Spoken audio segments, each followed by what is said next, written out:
আসসালামু আলাইকুম রহমতুল্লাহি ওয়া আপনারা সবাই কেমন আছেন? মহান আল্লাহ রব্বুল আলামিনের দরবারে আমরা শুকরিয়া আদায় করে বলি আলহামদুলিল্লাহ। যেই মহান রব্বুল আলামিন আমাদেরকে বিশ্বনবী মুহাম্মদুর রাসূলুল্লাহ সাল্লাল্লাহু আলাইহি ওয়াসাল্লামের উম্মাত হিসেবে সৃষ্টি করেছেন, সেই আল্লাহর দরবারে আবারও শুকরিয়া আদায় করে বলি আলহামদুলিল্লাহ। আল্লাহ রব্বুল আলামিন পবিত্র কুরআনে ইরশাদ করেছেন, ওয়ামা আরসালনাকা ইল্লা রাহমাতাল লিল আলামিন। হে হাবিব, আপনাকে আমি বিশ্বজাহানের রহমত স্বরূপ বানিয়েছি। প্রিয় ভাইরা, মুহাম্মদুর রাসূলুল্লাহ সাল্লাল্লাহু আলাইহি ওয়াসাল্লাম তিনি হলেন সাইয়্যিদুল আম্বিয়া এবং শেষ নবী খাতামুল আম্বিয়া রহমাতাল লিল আলামিন। মুহাম্মদুর রাসূলুল্লাহ সাল্লাল্লাহু আলাইহি ওয়াসাল্লাম কোন সময় থেকে তিনি নবী, এই বিষয় নিয়ে মতানৈক্য। আমাদের দেশে দুই শ্রেণীর আলেম, কেউ কেউ বলতেছে মুহাম্মদুর রাসূলুল্লাহ আগেও নবী ছিল, এখনও নবী আছে। আবার কেউ কেউ বলতেছে তিনি 40 বছর বয়সে নবুয়ত প্রাপ্ত হয়েছেন। আসলে কোনটা সত্য? প্রিয় ভাইয়েরা, মুহাম্মদুর রাসূলুল্লাহ সাল্লাল্লাহু আলাইহি ওয়াসাল্লাম হাদিস শরীফের মধ্যে ইরশাদ করেছেন, কুনতু নাবিয়্যা ওয়া আদামু বাইনাল মা'i ওয়াত তিন। আদম আলাইহিস সালাম যখন মাটি আর পানির মধ্যে ছিলেন, নবী বলেন তখনও আমি নবী ছিলাম। এই হাদিস থেকে স্পষ্ট বোঝা যায় মুহাম্মদুর রাসূলুল্লাহ সাল্লাল্লাহু আলাইহি ওয়াসাল্লাম জন্মের বহু আগে থেকেই তিনি নবুয়ত প্রাপ্ত। তবে আল্লাহ রসুল মুহাম্মদুর রাসূলুল্লাহ সাল্লাল্লাহু আলাইহি ওয়াসাল্লাম তিনি কখন জন্ম হয়েছেন, তিনি কখন নবুয়ত প্রাপ্ত হয়েছেন? আল্লাহ রাসূল বলেন, হাদিসে কুদসির মধ্যে এসেছে, যখন আরশ, কলম, লৌহ মাহফুজ, আসমান জমিন কিছুই ছিল না, তখন আল্লাহ তাআলা আমার নূর মুবারক সৃষ্টি করেছেন। এতেই প্রমাণিত হয় বিশ্বনবীর মর্যাদা কত ঊর্ধ্বে।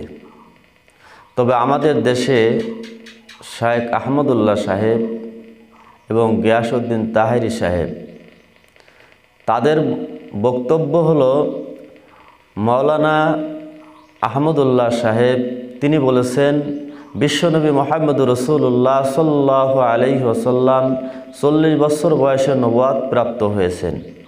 তার কথা সত্য, কিন্তু যারা তার ভুল ধরতেছে তাদের বোঝা ভুল আছে। আসলে মুহাম্মদুর রাসূলুল্লাহ সাল্লাল্লাহু আলাইহি ওয়াসাল্লাম যদিও 40 বছর বয়সে নবুয়ত প্রাপ্ত হয়েছেন, অর্থাৎ নবুয়তের দায়িত্ব পেয়েছেন, এটা তিনি বোঝাতে চেয়েছেন। তিনি যদিও আগেই নবী ছিলেন, আরশ, কলম, লৌহ মাহফুজ সৃষ্টির আগেও তিনি নবী ছিলেন, অর্থাৎ আল্লাহ তাআলার সিদ্ধান্ত তিনি নবুয়ত, আল্লাহ তাআলার সিদ্ধান্ত হলো তিনি পৃথিবীতে আসবেন এবং তিনি শেষ নবী, সর্বশেষে তিনি নবুয়ত প্রাপ্ত হবেন। আমরা যেমন মানুষ, আমাদের সৃষ্টির আগেই আল্লাহ তাআলা আমাদের নির্ধারণ করে রেখেছেন আমরা কি খাবো, কার গর্ভে আমরা জন্ম নেব, আমাদের পিতার নাম কি হবে, এটা আগেই নির্ধারণ হয়ে গেছে। কিন্তু মুহাম্মদুর রাসূলুল্লাহ সাল্লাল্লাহু আলাইহি ওয়াসাল্লাম তারও বহু আগেই নির্ধারিত, তিনি শেষ নবী, আখিরে জামানার পয়গাম্বার তিনি হবেন। কিন্তু দুনিয়ার স্বাভাবিক নিয়ম অনুযায়ী তিনি নবুয়তের দায়িত্ব প্রাপ্ত হয়েছেন 40 বছর বয়সে। ব্যাপারটা আপনারা বুঝতে পারছেন। মুহাম্মদুর রাসূলুল্লাহ সাল্লাল্লাহু আলাইহি ওয়াসাল্লাম 570 খ্রিস্টাব্দে 12 রবিউল আউয়াল সোমবার এই পৃথিবীতে আগমন করেন, অর্থাৎ জন্মগ্রহণ করেন। এর থেকে 40 বছর যখন অতিবাহিত হয়, 40 বছর বয়সে উপনীত হন, তখন গারে হেরায়, হীরা পর্বতের গুহায় মুহাম্মদুর রাসূলুল্লাহ ধ্যানমগ্ন ছিলেন। আর জিবরাইল আমিন তখনই সূরা আলাকের প্রথম 5 আয়াত নাজিল করেন। এর থেকেই তার নবুয়তের দায়িত্বের শুরু হয়, অর্থাৎ নবুয়ত বা রিসালাতের দায়িত্ব তখন থেকেই আরম্ভ হয়। কিন্তু নবী তিনি আগেও ছিলেন, তিনি নিজেও জানতেন না এর আগ পর্যন্ত যে তিনি নবুয়ত প্রাপ্ত হবেন। রাসূল গায়েব জানেন না। এরপর থেকে যত হাদিস আমরা দেখি, রাসূল করিম সাল্লাল্লাহু আলাইহি ওয়াসাল্লাম বলেছেন, আদম আলাইহিস সালাম যখন মাটি আর কাদার মধ্যে ছিল তখনও আমি নবী ছিলাম। এই কথা কিন্তু তার নবুয়ত প্রাপ্তির পরে তিনি বলেছেন, তার আগে কিন্তু বলেন নাই। অর্থাৎ আল্লাহর পক্ষ থেকে তিনি যেটা জেনেছেন সেটাই তিনি বলেছেন। প্রিয় ভাইরা, রাসূলের নবুয়ত প্রাপ্তির আগে তিনি কি আমাদের অনুসরণীয়? অবশ্যই। মুহাম্মদুর রাসূলুল্লাহ সাল্লাল্লাহু আলাইহি ওয়াসাল্লাম যখন একটু বয়স বেশি, 8 বছর মতান্তরে 12 বছর বা কম বেশি হতে পারে, কাবাগার সংস্কার চলছিল। তখন ইট মাথায় করে ছেলেরা আনা নেওয়া করতেছিল। মুহাম্মদুর রাসূলুল্লাহ সাল্লাল্লাহু আলাইহি ওয়াসাল্লাম খালি মাথায় ইট টানতেছিলেন, কষ্ট হচ্ছিল। যখন তার চাচা তার যেই পোশাক ছিল সেটা খুলে মাথায় দিয়েছে, খোলা আরম্ভ করেছে, তখনই তিনি জ্ঞান হারিয়ে ফেললেন। অর্থাৎ তার যে পোশাক খোলা হচ্ছে এই লজ্জায় তিনি জ্ঞান হারিয়ে ফেলেছেন। এতেই বোঝা যায় আল হায়া ও শুবাতুম মিনাল ঈমান। রাসূল বলেছেন লজ্জা ঈমানের অঙ্গ, তার শিশুকাল থেকেই সেটা প্রতীয়মান। মুহাম্মদুর রাসূলুল্লাহর দুধমা হালিমাতুস সাদিয়া তিনি বলেছেন, মুহাম্মদুর রাসূলুল্লাহ কখনো ক্ষুধার যন্ত্রণায় কাঁদেন নাই, কখনো তিনি অন্য কারণে কাঁদতে দেখি নাই সাধারণত। তবে যখন তার শরীর থেকে পোশাক খুলে ফেলা হতো তখনই তিনি কান্না করতেন।